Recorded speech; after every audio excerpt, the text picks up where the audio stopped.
the glory and the honor.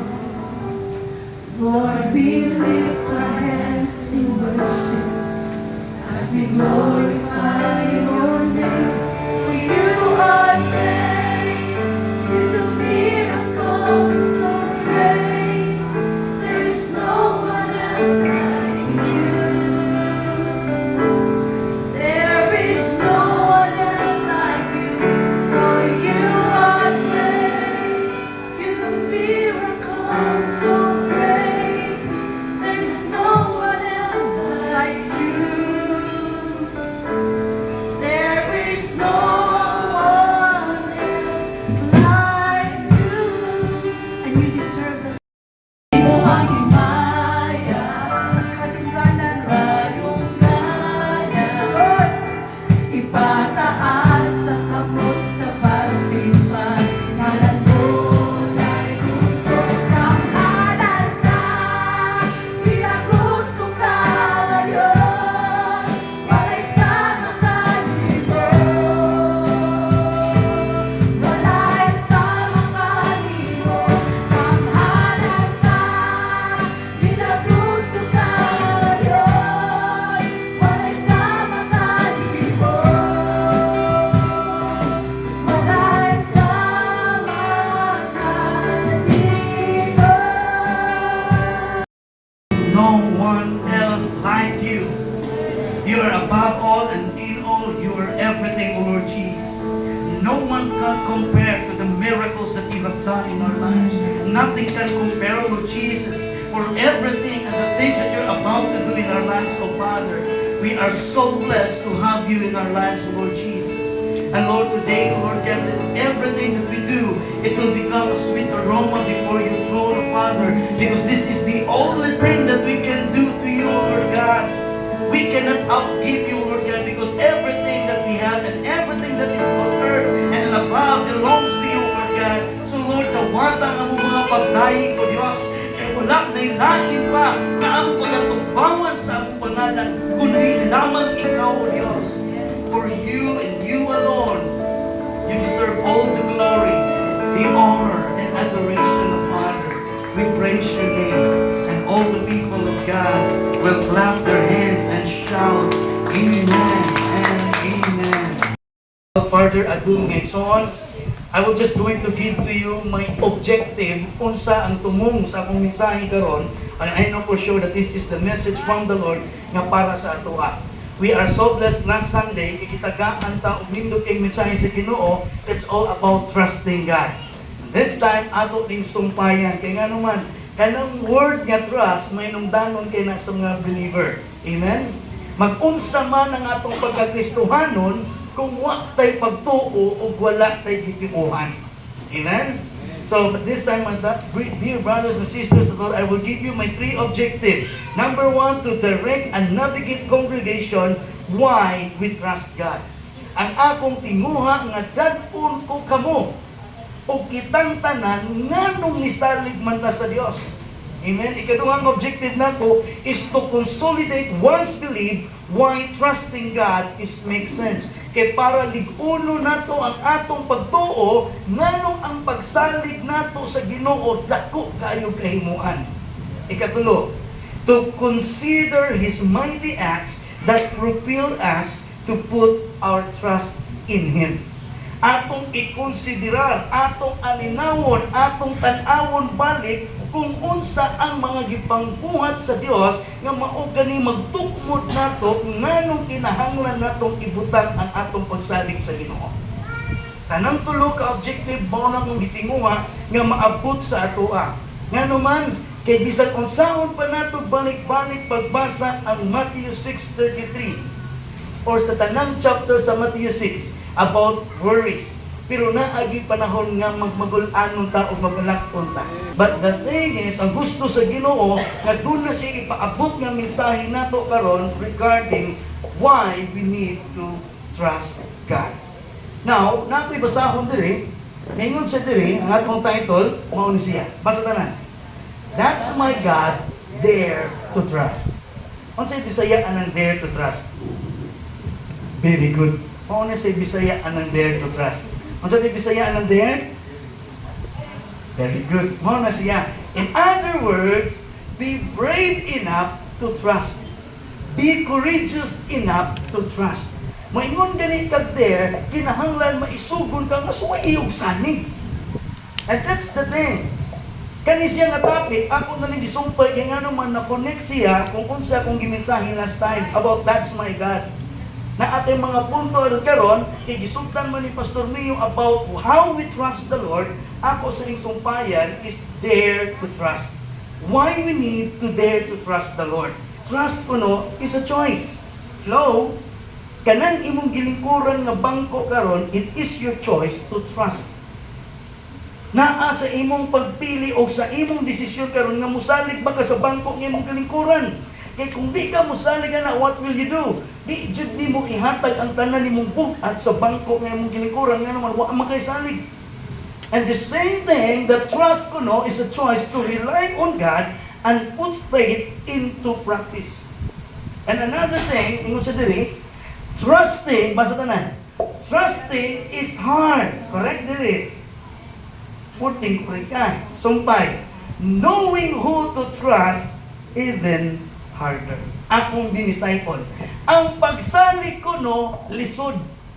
Pero mas lisod kung kinsa ang tao nga imong saligan.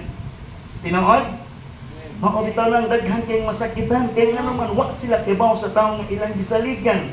Daghan kay napangkyas kay nga naman daghan kay tao nga wa sila kibaw sa ilang mga gipang saligan. Okay? Ingon si King Solomon, kumon kayo, trust in the Lord with all of your heart. From the wisest man who ever lived before, ngano gyud ni appeal yang word nga trust. Dako kay nagkahimuan kanaputan ang pulo nga pagsalig ingon nga mga Kristohanon. Even King David, usa siyang Psalm sa 92, ingon siya nga, I will say of the Lord, He is my refuge and my fortress, my God, whom I will trust. Amen? Kung ato ning tan-aw nga grabe jud kaayo din yung word nga pagsalig. Mao nang di ni nato i-underestimate bisan og limara ni kalitra nga pulong pero dako kini kahimuan sa atong kinabuhi ingon nga mga Kristohanon. And last Sunday we are so blessed kay giwali ni Pastor how we trust the Lord indicates unsa tong tulo ka butang iyang emphasize. Kung giunsa kuno nato pagsalig sa Ginoo, maunay ti mailhan nga ikaw lig-on. How we trust the Lord indicates our stability. Be like a tree planted in the streams of water, bisag tuna pa'y init, tuna pa'y unos, di siya dali-daling mapukli, kaya nga naman, He is rooted, He is grounded, He is well-watered. Whenever there are circumstances na mabot siyang kinabuhi, kung parihataan ang tanong na nabutang diha sa kilid sa sapa, diha ko lumakitan ang atong pagkalikon. Sakto? Kung nagingon sa itong pastor, ikaduhan niyang punto, how we trust the Lord indicates not only our stability, but also our resiliency. Resiliency meaning, kitang tanan nakaagini ulit. If we are not resilient, what will happen? Di nataganahan mo bangon.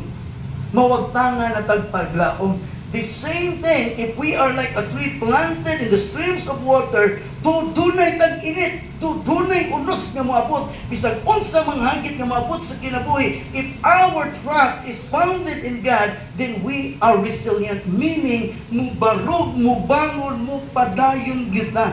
Kaya nga naman, our trust is anchored to the Lord. And number 3, ningon si Pastor, it's not just our stability, not just our resiliency, but also indicates our productivity. Meaning, kung ikaw nagsalig sa Ginoo, kung ang imong pagsalig, gibutang nimo sa Ginoo, mugawas ug mugawas gyud ang bunga. Without trust sa kinabuhi sa Kristohanon, kung unsay nasuwat sa Biblia, kung unsa ang gibuhat sa Ginoo, what life would be. Musalig lang ba sa Ginoo kung maayo ring dagan sa ato ang kahimtang? Kung matanaw nimo nga murag naa pa ko'y 5,000 sa kung pitaka, okay pa ni para sa usa ka semana. How about nga mauna lang na ang katapusan nimong kuot ug mawa na? The same thing pa baka ang imong kumpiyansa sa Ginoo nga imong gialagaran, nga imong gisaligan. Kung ikaw siguro si Joshua, kadungog ka kung unsa ka reklamador ang mga tao, what would be the things nga imong gikinahanglan? Of course, what gilain is encouragement. God encouraged Joshua kay nga naman during the time nga ako na'y mag-lead nimo, remember nga doon lagi mga butang-butang nga mga unbecoming nga imong masugatan niya sa dan, meaning wa ka mag-expect kay nagsalig ka sa Ginoo, but why nga no yung muagi ta sa inani nga dan. And that's the thing nga tungtun-an karon, that's my God there to trust. Are we brave enough to trust God? Are we brave enough to trust God? Amen. Pastor, durang suda gidan ni pero nang giputlan nang gani. Number one, that's my God there to trust. According sa verse 1 palang daan og to, unsay gingon diri? After the death of Moses. Unsay significance sa maong sentence? Unsa na ang gisulti para sa Ginoo? Karon nga namatay na si Moses. Kana ara kong gibadlisan. Ewa na may tinta. Paduna na siya dako kay emphasis sa ato ang mga Kristohanon. After the death of Moses, the Lord's servant, the Lord spoke. Unsa may gipasabot ani? It means that that is my God there to trust. Nagpasabot na that He is a promise keeper. Hello? Hello? After the death of Moses, kinsay gisaaran sa Ginoo ngadto sa land of Canaan? Si Joshua? Kinsa?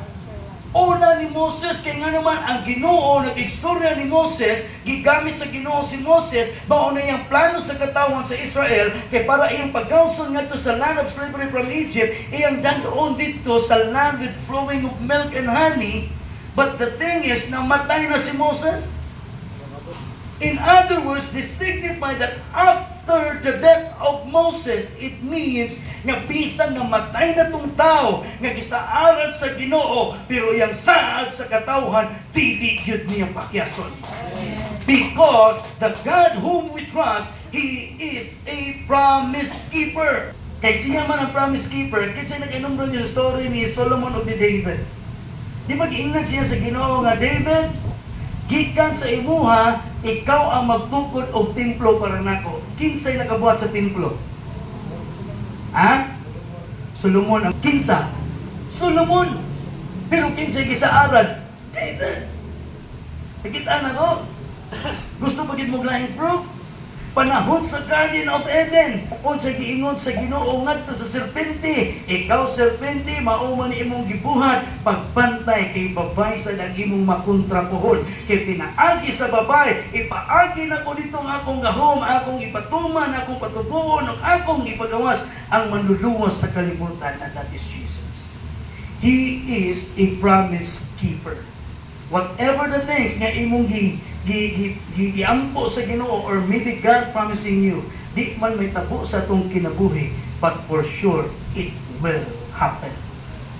Because the God whom we serve is a promise keeper. Perfect provider. Basa tanan, verse 4.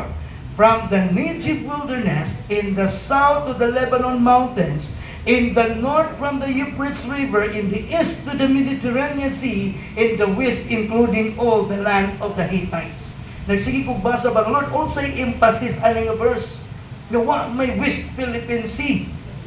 Ang naa diri murag west raman, the land of Hittites. And now akong gitan-aw sa Deuteronomy, dito di ay kanidi ang lugar sa Negev mountain, mauni ang lugar during the time of 40 years nga nagwander ang katawhan sa Israel. Pila ka tuig? 40. Pila ra to kaadlaw nga ibiyahe pa dong sa promised land? 40 days. Na extend of 40 years because of their doubt, because of their unbelief, because of their distrust sa Ginoo. It takes 40 years for them nga magtuyok-tuyok ngadto sa desert. And the emphasis on it, textual, He is the God that is a perfect provider. Nga naman, hello? Hello? Kay baw ang Ginoo kung unsa gay insakto na tong gikinahanglan. Mo na nga dapat musalig ta sa Ginoo nga Lord, ngano man ni among kinabuhi. For 20 years nag-anagad mi nimo among balay maora gyapon ni. Number 3. That's my God, dare to trust. Unsa din na? He is a present defender. Now ito masahon. Verse 5. Basa tanan, go. No one will be able to stand against you as long as you live. For I will be with you as I was with Moses. I will not fail you or abandon you. Grabe. Sa pila pa lang gani ka verses nga atong gibasa di sa Bible, it gives us a theology kung kinsa gid ang Ginoo nga atong gisaligan. He is not just a God that is a promise keeper, a perfect provider. He is also a God that is present, or in other words, present nga mo depende na to. Mudepensa na to. Kung imo ni tanawon sa history, niagi ni silag mga lugar sa Hittite, wa na nagpasabot nga way tao din ha. Na ay mga tao din na sa Hittite, pero ingon ang Ginoo nga ayaw lang mo panghilabot nila. Kay ako po sila giingan nga di mo hilabtan. Kung ikaw siguro daghan kay mo, posible nga pariglahan mo nila kay para kung unsay na nimo ilahang kwaon. Mo na sistema sa ilaha sa una na mga surplus. But the thing is, because the God whom we serve is a God that is a present defender, kung asa man sila mo adto, gipanalipdan sila sa Ginoo. The same thing true in our life today. Unsa man na imong giagian karon, unsa man ang atong sitwasyon karon, believe it that God is a present defender. He will not leave you. Tanawa ra gud nindot kay promise, I will not fail you, nor I abandon you. Dili ti ka pakyason, dili sa ti kabiyaan. Dare to trust, He is not just a promise keeper. He's not just a perfect provider. He's not just a present defender. The thing that we need to think, why we dare to trust the Lord? Because He is the God. He is a peerless. What ni is? He is a peerless mentor. Hello? Ngano nakaingon mata nga matchless mentor siya? Ang lain nga mga mentor sa tao, dili na mentor na himong tormentor. Okay? Kung ikaw naa ka sa discipleship, kung naa ka sa mentoring part sa church, ang mga mentor, kung mag-set gani na siya, mag-develop gani siya leader, ang mentor, di na nila kontrolahon ang tao. Or else, kung inana ka nga klase nga mentor, you are not mentoring, but you are tormentoring your people. But ang mentor, tagaan ka niya sa imuhang idea, tagaan ka niya option, di ka niya i-manipula, di ka niya i-dictate, di ka niya himuon nga higdan, pero doon na siya ihatag ng instruction mo. And take note, atong basahon, kung sa giingon diha sa Ginoo, be strong and very courageous. Next, ingon sa, be careful to obey all the instruction Moses gave you. Now, pause for a moment. Nganong niingon man ang Ginoo nga tumana lang yun kung unsay gisulti ni Moses nimo. If he is not a peerless mentor, it could be nga mausab ang iyang pagpanudlo. But God is consistent enough nga kung unsay ang gi-instruct ni Moses nga maghatag kalampusan ni Moses, the same thing iyang gihatag ngadto ni Joshua. Kung imong tanawon unsa may atong makuha ani about sa Ginoo, He is a peerless mentor. So, do not deviate from them, turning either to the right or left, then you will be successful in all you do. In other words, the Bible nga atong gigunitan karon, it is from the peerless mentor. The matchless mentor, kanang Biblia nga imong gigunitan karon, pagpanudlo na gikan sa walay makatupong na magtutudlo. And that is God. Limang B. Oh. That's my God, dare to trust. Basa. He is a permanent partner. Nga naman textual, basaw na to.